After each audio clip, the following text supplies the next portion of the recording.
Assalamualaikum warahmatullahi wabarakatuh. Perkenalkan, nama saya Hidayatul Uzmi, NIM 19086156 dari jurusan Pendidikan Olahraga Fakultas Ilmu Keolahragaan Universitas Negeri Padang. Baiklah, di sini saya akan menyelesaikan tugas dari administrasi supervisi dan pendidikan, yaitu tentang pertemuan 13, yaitu proses dan teknik supervisi pendidikan. Yang pertama, proses supervisi pendidikan. Menurut Rifai pada tahun 1982, supervisi merupakan suatu proses, yaitu serangkaian kegiatan yang teratur dan beraturan serta berhubungan satu sama lain dan diarahkan kepada suatu tujuan. Secara garis besar, kegiatan dalam proses supervisi dapat dibagi atas 4, yaitu yang pertama, perencanaan, pelaksanaan, dan evaluasi dan tindak lanjut. Yang pertama, saya akan menjelaskan tentang perencanaan supervisi. Perencanaan supervisi perlu disusun oleh supervisor agar pelaksanaan supervisi dapat terarah, mengingat perencanaan merupakan pedoman dan arah dalam pelaksanaan. Maka ada beberapa hal yang harus dicantumkan dalam perencanaan supervisi, yaitu yang pertama, tujuan supervisi. Yang kedua, alasan mengapa kegiatan tersebut perlu dilaksanakan. Yang ketiga, bagaimana metode atau teknik mencapai tujuan yang telah dirumuskan. Yang keempat, siapa yang akan dilibatkan, diikut sertakan dalam kegiatan-kegiatan yang akan dilakukan. Yang kelima, waktu pelaksanaannya. Yang keenam, hal-hal yang diperlukan dalam pelaksanaan serta cara memperoleh hal-hal tersebut. Tahapan perencanaan terdiri dari tahapan penyusunan dan tahapan persiapan. Yang pertama, tahapan penyusunan, yaitu ada beberapa bagian. Yang pertama, penyusunan program tahunan. Penyusunan program tahunan maksudnya adalah bersifat penugasan yang diberikan kepada pengawas sekolah yang bersangkutan sesuai dengan kewenangan oleh koordinator pengawas sekolah. Langkah-langkah yang dilakukan dalam kegiatan penyusunan program tahunan adalah: yang pertama, mengidentifikasi hal pengawasan sebelumnya dan kebijakan bidang pendidikan. Mengidentifikasi hasil pengawasan sebelum adalah mendata atau menandai keberhasilan dan ketidakkeberhasilan program pengawas sebelumnya. Keberhasilan akan ditandai dengan pencapaian tujuan atau terpenuhnya kriteria keberhasilan yang ditetapkan di dalam program keberhasilan dalam pelaksanaan program tahun. Lalu tentu didukung oleh berbagai faktor. Faktor-faktor pendukung itu juga dicatat atau didefinisi keberhasilan pelaksanaan program dengan faktor pendukungnya itu menjadi modal untuk mengembangkan program tahun ini. Faktor-faktor yang berpengaruh atau yang mendukung keberhasilan dan ketidakkeberhasilan terhadap pelaksanaan program pengawasan tersebut biasanya meliputi: yang pertama, sumber daya pendidikan seperti sarana atau prasarana manusia, dana, dan lingkungan. Yang kedua, program sekolah seperti program kepala sekolah, program tata usaha, program kurikuler, dan program ekstrakurikuler. Yang ketiga, adanya proses pembelajaran yang meliputi perencanaan, pelaksanaan, dan penilaian.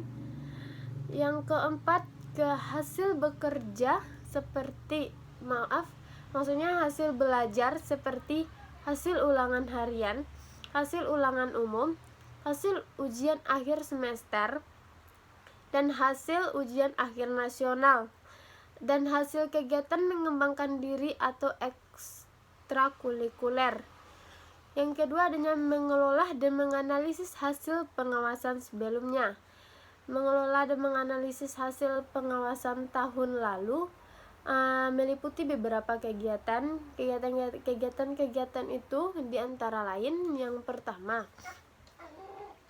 mengelompokkan masalah berdasarkan ruang lingkupnya. Yang kedua, menganalisis atau menguraikan masalah menjadi lebih real atau lebih rinci. Yang ketiga, menempatkan atau mencari faktor penyebab setiap masalah yang dianalisis. Dan yang keempat, mencari alternatif saran atau pemecahan masalah. Hal ini dapat dilakukan dengan menggunakan format tertentu. Kriteria untuk pengolahan dan analisis ini adalah ketepatan metodologi dan kelengkapan seluruh komponen yang diolah dan dianalisis. Yang ketiga, adanya merumuskan rancangan program tahunan. Rancangan program tahunan pengawasan sekolah disusun dengan isi atau komponen atau unsur-unsur yang lengkap. Rancangan ini disusun dengan sistematika yang logis dan dapat diukur keberhasilan dan ketidakberhasilan. Dengan demikian, untuk penganalisisan dalam rangka penyusunan program tahun berikut akan dapat dilaksanakan dengan mudah. Kriteria yang digunakan untuk penyusunan rancangan ini adalah kelengkapan komponen atau isi dan ketetapan perumusannya. Yang keempat, adanya mengkoordinasikan rancangan program. Rancangan program tahunan ini perlu dikoordinasikan dengan atasan pengawasan seperti kepala dinas pendidikan kabupaten atau kota. Mengkoordinasikan ini diperlukan untuk mendapatkan masukan dan dukungan dari atasan. Dengan dukungan dan masukan itu, program akan mendapatkan legalisasi secara administratif. Yang kelima, adanya memantapkan dan menyempurnakan rancangan program. Memantapkan dan menyempurnakan rancangan program tahunan adalah pekerjaan yang terakhir dan menyusun program tahunan kepengawasan. Kegiatan pada tahun ini adalah merevisi program, hal-hal yang perlu diperbaiki, ditambah, dikurangi, dan disempurnakan akan berlangsung pada fase ini. Semua masukan, terutama yang datang dari atasan, dijadikan bahan untuk merevisi program. Masukan atau informasi dari suatu pendidikan yang akan menjadi sarana pengawasan ditampung dan diakomodasi pada fase ini.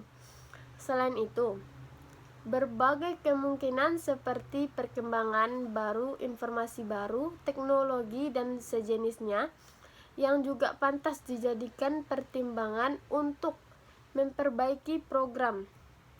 Artinya, fase ini adalah fase final dalam penyusunan program tahunan sehingga program ini benar-benar berguna dan berhasil. Yang kedua yaitu adanya tahap persiapan.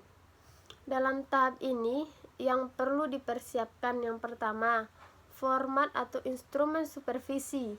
Yang kedua, materi pembinaan atau supervisi. Yang ketiga, buku catatan. Yang keempat, data supervisi, pembinaan dan sebelumnya. Yang kedua, adanya pelaksanaan supervisi. Yang pertama, ada beberapa bagian dari pelaksanaan supervisi. Yang pertama, pengumpulan data. Pelaksanaan supervisi diawali dengan pengumpulan data untuk menemukan berbagai kekurangan dan kelemahan guru. Data yang dikumpulkan adalah mengenai keseluruhan situasi belajar mengajar. Yang kedua, adanya penilaian.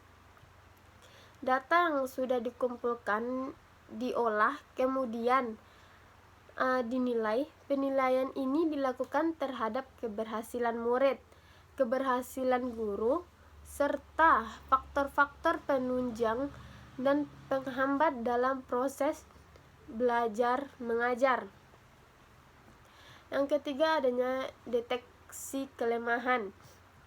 Pada tahap ini, supervisor mendeteksi kelemahan atau kekurangan guru dalam mengajar.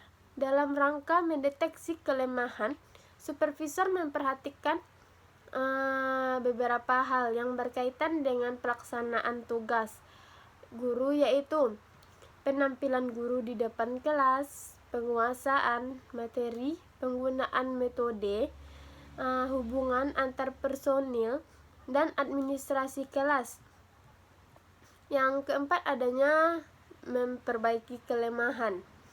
Jika melalui deteksi ditemukan kelemahan dan kekurangan, maka pada tahap ini dilakukan perbaikan atau peningkatan kemampuan. Yang kelima, adanya bimbingan dan pengembangan. Supervisor perlu memberikan bimbingan kepada guru agar apa yang diperoleh dapat diterapkan atau diaplikasikan dalam proses belajar mengajar yang dilakukannya. Yang ketiga, adanya evaluasi. Pada akhir proses supervisi dilakukan evaluasi. Evaluasi dilakukan untuk mengetahui tujuan yang sudah dicapai, hal-hal yang sudah dilakukan, dan hal yang belum dilaksanakan. Evaluasi supervisi dilakukan untuk semua aspek, meliputi evaluasi hasil proses dan pelaksanaan.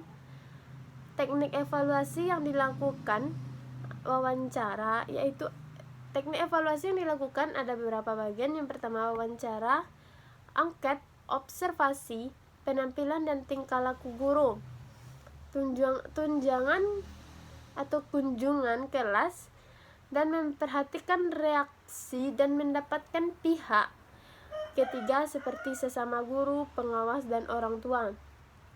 Yang keempat, adanya tindak lanjut. Tindak lanjut tindak lanjut adalah bagian terakhir dari kegiatan pengawasan proses pembelajaran.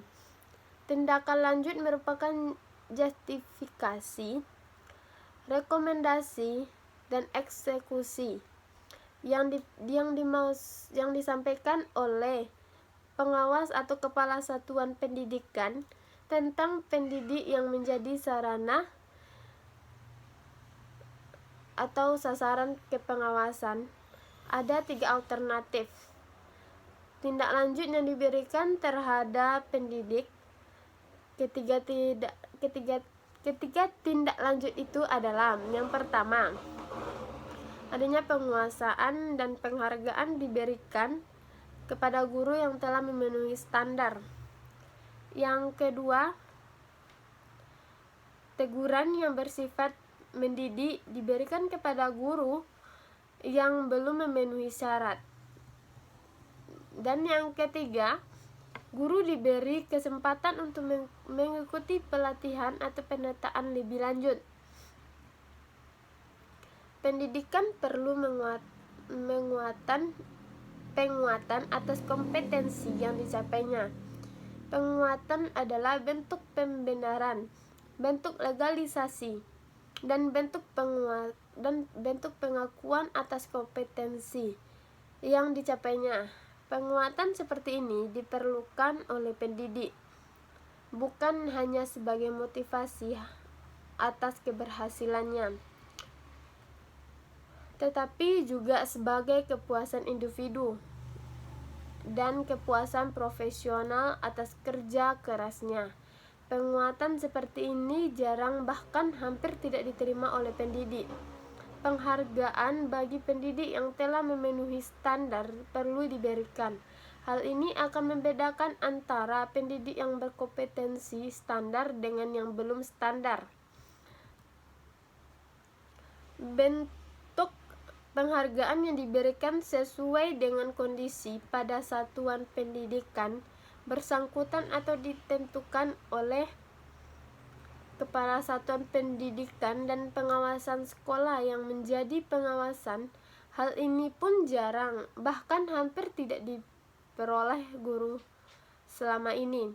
Oleh Peraturan Menteri Pendidikan Nasional Nomor 41 pada tahun 2007 tentang standar proses, hal ini sangat ditentangkan. Teguran yang bersifat mendidik diberikan kepada guru yang belum memenuhi standar. Teguran dapat dilakukan dengan cara lisan ataupun tulisan. Idealnya untuk memenuhi persyaratan administrasi, teguran disampaikan secara tertulis. Hal ini akan dapat dipertanggungjawabkan dan dapat pula terdokumentasi. Jika teguran ini berhasil memotivasi pendidik, dokumen akan bermakna positif baik bagi yang menegur maupun yang ditegur. Kalau teguran itu tidak berhasil memotivasi agar pendidik berupaya mencapai standar dalam kerjanya, tentu dapat dilanjutkan dengan teguran berikutnya. Intinya, teguran yang bersifat mendidik adalah teguran yang diharapkan dapat menimbulkan perubahan dan ditegur tidak merasa dilecehkan atau tidak merasa tersinggung. Tidak lanjut yang terakhir adalah merekomendasikan agar pendidik diberi kesempatan untuk mengikuti pelatihan penantaran. Rekomendasi itu bukan hanya bermakna bagi pendidik, tetapi juga bermakna bagi institusi tempat pendidik bertugas untuk meningkatkan kinerjanya. Yang B, adanya teknik supervisi pendidikan. Yang pertama, individu. Menurut Sahitian yang dikutip oleh Segala pada tahun 2010 sampai 2016, teknik individu adalah teknik pelaksanaan supervisi yang digunakan supervisor kepada pribadi-pribadi guna meningkatkan kualitas pengajaran di sekolah. Teknik-teknik individual dalam pelaksanaan supervisi antara lain, yang pertama, adanya teknik kunjungan kelas. Teknik kunjungan kelas adalah suatu teknik kunjungan yang dilakukan supervisor ke dalam satu kelas pada satu guru sedang mengajar dengan tujuan untuk membantu guru menghadapi masalah atau kesulitan mengajar selama melaksanakan kegiatan pembelajaran. Kunjungan kelas dilakukan dalam upaya supervisor memperoleh data tentang keadaan sebenarnya mengenai kemampuan dan keterampilan guru mengajar. Kemudian dengan ada kemungkinan melakukan perbincangan untuk mencapai pemecahan kesulitan-kesulitan yang dihadapi oleh guru, sehingga kegiatan pembelajaran dapat ditingkatkan. Kunjungan kelas dapat dilakukan dengan 3 cara. Yang pertama, kunjungan kelas tanpa diberitahu, kunjungan kelas dengan memberitahu, dan kunjungan kelas atas undangan guru dan saling mengunjungi kelas. Yang B, adanya teknik observasi kelas. Teknik observasi kelas dilakukan pada saat guru mengajar. Supervisor mengobservasi kelas dengan tujuan untuk memperoleh data tentang segala sesuatu yang terjadi proses belajar mengajar. Data ini sebagai dasar bagi supervisor melakukan pembinaan terhadap guru yang diobservasi. Tentang waktu supervisor mengobservasi kelas, ada yang diberitahu dan ada juga yang tidak diberitahu sebelumnya. Tetapi setelah melakukan izin supaya tidak mengganggu proses belajar mengajar selama berada di kelas, supervisor melakukan pengamatan dengan teliti dan menggunakan instrumen yang ada terhadap lingkungan kelas yang diciptakan oleh guru selama jam pelajaran. Yang C, adanya percakapan pribadi. Percakapan pribadi merupakan dialog yang dilakukan oleh guru dan supervisor yang membahas tentang keluhan-keluhan atas kekurangan yang dikeluarkan oleh guru dalam bidang mengajar, di mana di sini supervisor dapat memberikan jalan keluarnya. Dalam percakapan ini, supervisor berusaha menyadarkan guru akan kelebihan dan kekurangannya, mendorong agar yang sudah baik lebih ditingkatkan, yang masih ditingkatkan, yang kurang atau keliru agar diupayakan untuk memperbaikinya. Yang D adanya intervistasi atau kunjungan sekolah lainnya. Teknik ini dilakukan oleh sekolah yang masih kurang maju dengan menyeluruh beberapa orang guru untuk mengunjungi sekolah-sekolah yang ternama dan maju dalam pengelolaan untuk mengetahui giat-giat yang telah disampaikan sekolah tersebut. Manfaat yang dapat diperoleh dari teknik supervisi ini adalah dapat saling membandingkan dan belajar atas kelebihan dan kekurangan berdasarkan pengalaman masing-masing, sehingga masing-masing guru dapat memperbaiki kualitas dalam memberikan layanan belajar kepada peserta didiknya. Yang E adanya penyeleksi berbagai sumber materi untuk belajar atau mengajar. Teknik pelaksanaan supervisor ini berkaitan dengan aspek-aspek belajar mengajar dalam usaha memberikan pelayanan profesional kepada guru. Supervisor pendidikan akan menaruh perhatian terhadap aspek-aspek proses belajar mengajar sehingga diperoleh hasil yang efektif. Supervisor harus mempunyai kemampuan menyeleksi berbagai sumber materi yang digunakan guru untuk mengajar. Adapun cara untuk mengikuti perkembangan guru kita ialah dengan berusaha mengikuti perkembangan itu melalui kepustakaan profesional dengan mengadakan professional reading. Ini digunakan untuk menambah pengetahuan dan meningkatkan situasi belajar mengajar yang lebih baik. Hal ini menyatakan bahwa teknik penyeleksian berbagai sumber materi untuk mengajar memiliki arti bahwa teknik ini yang menitik beratkan kepada kemampuan supervisor dalam penyeleksi buku-buku yang dilakukan oleh guru dapat saat mengajar yang sesuai dengan kebutuhan kegiatan belajar mengajar. Yang F adanya menilai diri sendiri. Guru dan supervisor memiliki kekurangan masing-masing yang mana ini dapat memberikan nilai tambah pada hubungan guru dan supervisor tersebut, yang akhirnya akan memberikan nilai positif bagi kegiatan belajar mengajar yang baik. Menilai diri sendiri merupakan tugas yang tidak mudah bagi guru, karena suatu pengukuran terbalik karena selama ini guru hanya menilai murid-muridnya.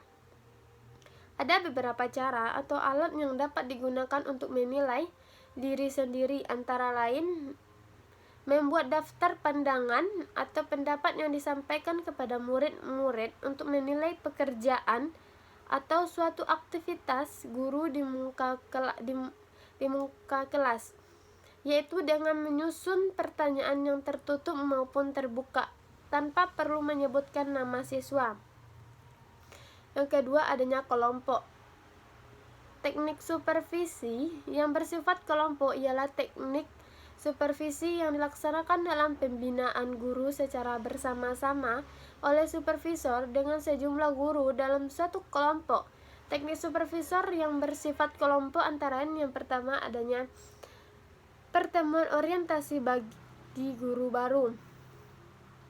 Pertemuan orientasi adalah pertemuan antara supervisor dengan supervisi atau terutama guru baru yang bertujuan mengantar supervisi memasuki suatu kerja yang baru. Dikutip menurut pendapat orientasi supervisor diharapkan dapat menyampaikan atau menguraikan kepada supervisi hal-hal sebagai berikut. Yang pertama, adanya sistem kerja yang berlaku di sekolah itu. Yang kedua, proses dan mekanisme administrasi dan organisasi sekolah.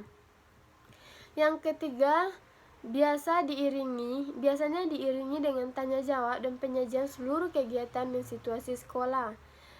Yang keempat, sering juga pertemuan orientasi ini juga diikuti dengan tindak lanjut dalam bentuk diskusi kelompok dan lokakarya.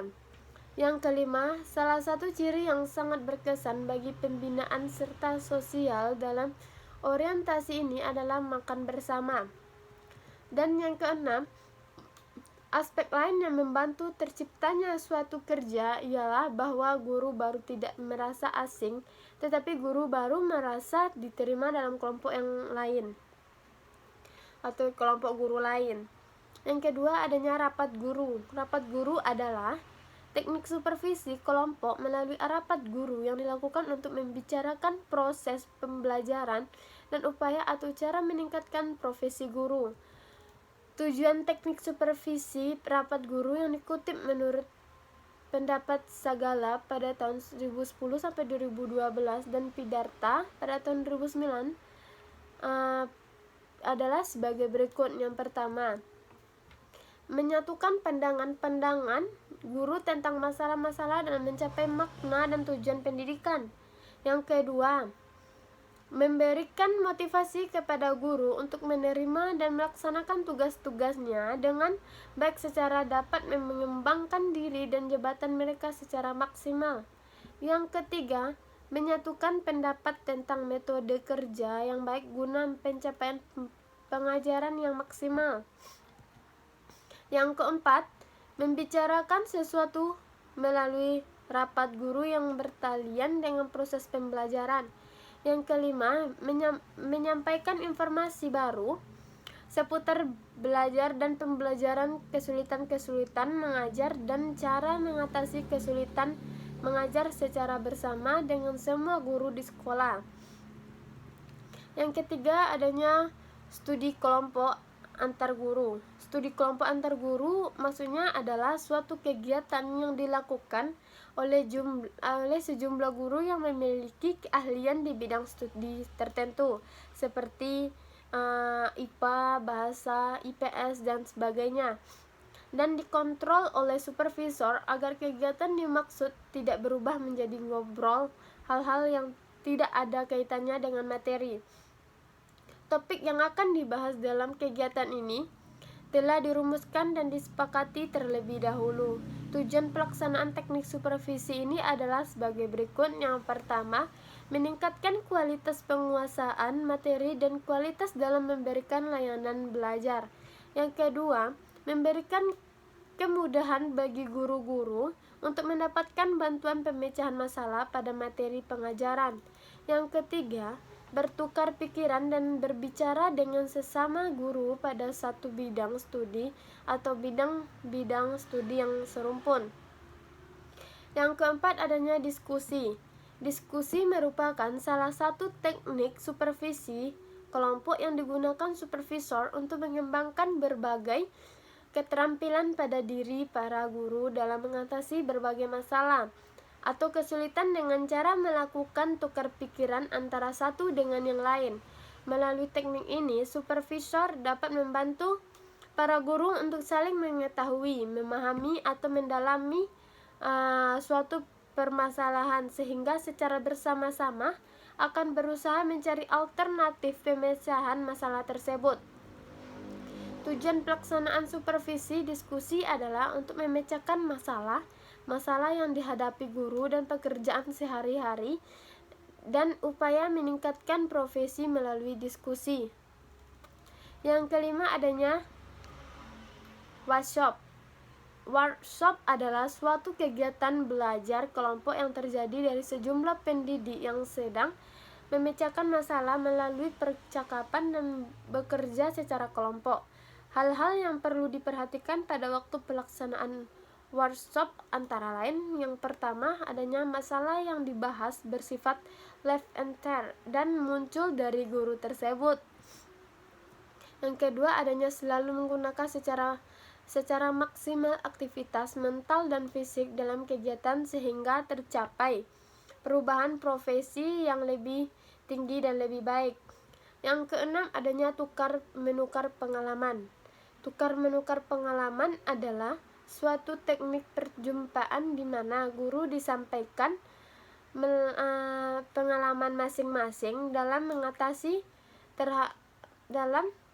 mengajar terhadap topik-topik yang sudah diajarkan, saling memberi dan menerima tahapan atau tanggapan, dan saling belajar satu dengan yang lain. Langkah-langkah melakukan sharing antara lain yang pertama, menentukan tujuan yang dicapai. Yang kedua, menentukan pokok masalah yang akan dibahas. Yang ketiga, memberikan kesempatan pada setiap peserta untuk menyumbangkan pendapat mereka. Yang keempat, merumuskan kesimpulan. Yang ketiga, adanya langsung adalah seorang supervisi secara pribadi dan langsung berhadapan dengan orang yang disupervisi, baik secara individual maupun secara kelompok. Contoh, kunjungan kelas, observasi kelas, pertemuan dan rapat, diskusi kelompok, dan lain-lainnya. Teknik supervisi teknik supervisi dibagi beberapa bagian. Yang pertama, kegiatan guru berada pada tingkat perkembangan yang sangat rendah dalam melaksanakan tugas. Yang kedua, ketika guru tidak memiliki kesadaran, pengetahuan, atau ketika guru cenderung mematuhi pengawasan.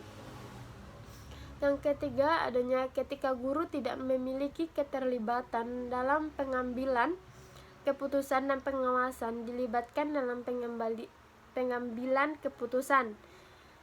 Yang keempat, ketika supervisor memiliki waktu untuk mengadakan pertemuan dengan guru.